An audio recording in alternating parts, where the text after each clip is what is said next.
ජපානය කියන්නේ කාර්මික හා තාක්ෂණික අංශවල ඉතා ඉහළ දියුණුවක් ඇති ලෝකේ බලවත් ආර්ථිකයක් සහිත රටක්. ඉතින් ජපන් ජාතිකයන් තමන්ගේ අනාගතය වෙනුවෙන් රටේ අනාගතය වෙනුවෙන් ඉතාමත් වෙහෙස මහන්සි වෙලා වැඩ කරනවා.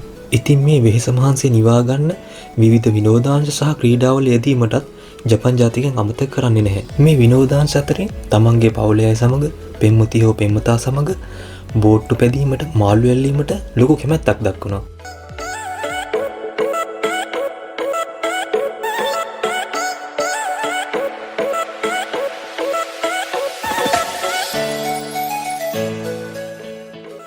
මේ වගේ විනෝදාංශ සහ ක්‍රීඩාවල යෙදීමට ජපන් ජාතිකයන්ට විතරක් නෙමෙයි ජපානයේ දැනට ජීවත් වෙන ඔබටත් ජපානයට එන්න බලාපොරොත්තු වෙන කෙනෙකුටත් කියලා දෙන්න අපි මේ එපිසෝඩ් එකෙන් බලාපොරොත්තු වෙනවා. එහෙනම් SL ජපාන් අපිත් එක්ක වීඩියෝ එක අවසන් වෙනකන් රැඳී සිටින්න.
ඔබත් ජපානයේ බෝට්ටු සවාරියක් යන්න ඒ අත්දැකීම ගන්න කැමති අයෙක් නම් ඔබ මූලික වශයෙන් කරුණු දෙකක් සපුරා ලිය යුතු වෙනවා. මුල්ම කාරණාව තමයි ඔබට බෝට්ටුවක් පැදීම සඳහා එහෙමත් නැත්නම් බෝට්ටුවක් ඔපරේට් කිරීම සඳහා අනිවාර්යෙන් ලයිසන් එකක් තිබිය යුතු වෙනවා.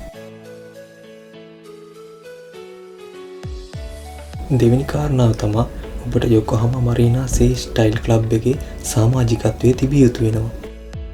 ඉතින් කොහොමද මේ ලයිසන් එකක් ගන්නෙ? මේ සමාජිකත්වය ලබා ගන්න කොහොමද? ආදී සියලු විස්තර මම පල්ලෙහාන් ලින්ක් එකක් දාලා තිනවා. ඔබට ඒ බලා ගන්න පුළුවන්. අද අපි බෝට්ටු සවාරිය ආරම්භ කරන්නේ ටෝකියෝ වල තියෙන හිකසිකසයි කියන ස්ථානයේ ඉඳලයි.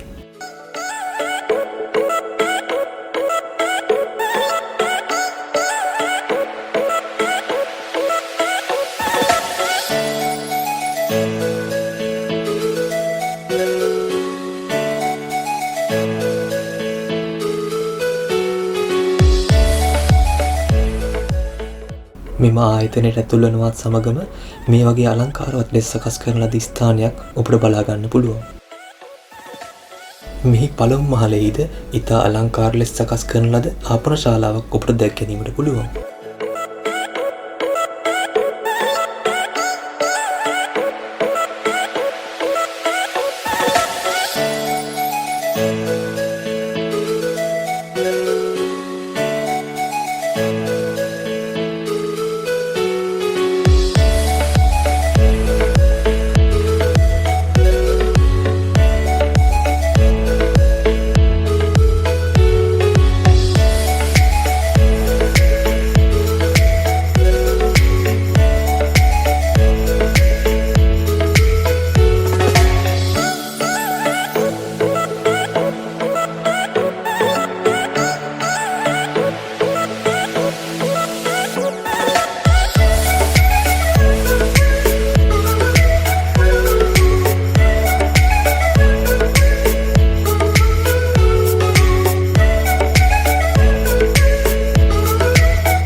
අද අපි වෙන් කරවා ගත්තේ මේ බෝට්ටුවයි.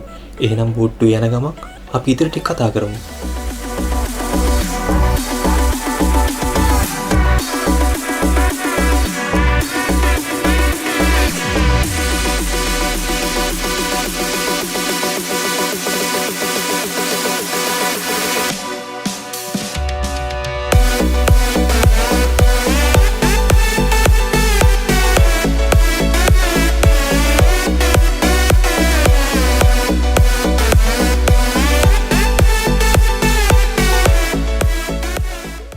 ජපන් ජාතිකයන් ස්වභාවයෙන්ම පරිසර ගැන හිතන පරිසරයට ගොඩාක් ආදරය කරන ජාතියක්. කොයිතරම් තාක්ෂණයේ සහ කාර්මික අංශයන් දියුණු වුණත් පරිසරයට හානි නොකරමින් අපවිත්‍ර නොකරමින් මේ නගර සැලසුම් කරලා තියෙන ආකාරය දුටුවහම පුදුම සහගතයි. අපි දැන් ඇවිල්ලා ඉන්නේ ඔතයිබා කියන ප්‍රදේශයට.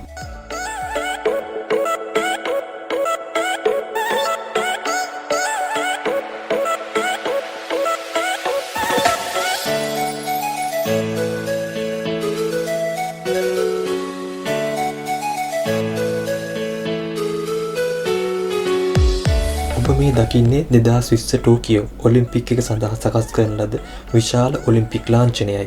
ඒ අසලින්ම රේන්බෝ බ්‍රිජ් එකත් ඔබට දැක ගැනීමට පුළුවන්. මේ රාත්‍රී කාලයේදී ඉතාමත් අලංකාර ලෙස දැක ගැනීමට පුළුවන්.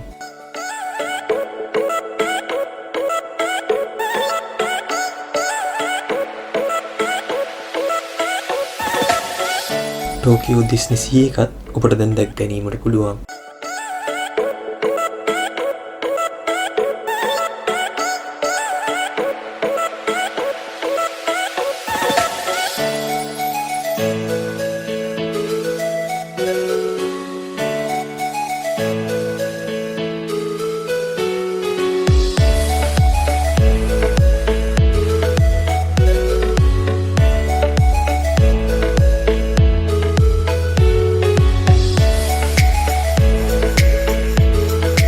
ඒ වගේම ජාත්‍යන්තර ගුවන්තොටුපළක් වන හනේදා ගුවන්තොටුපළත් මේ අසලමයි පිහිටා තිබෙන්නේ.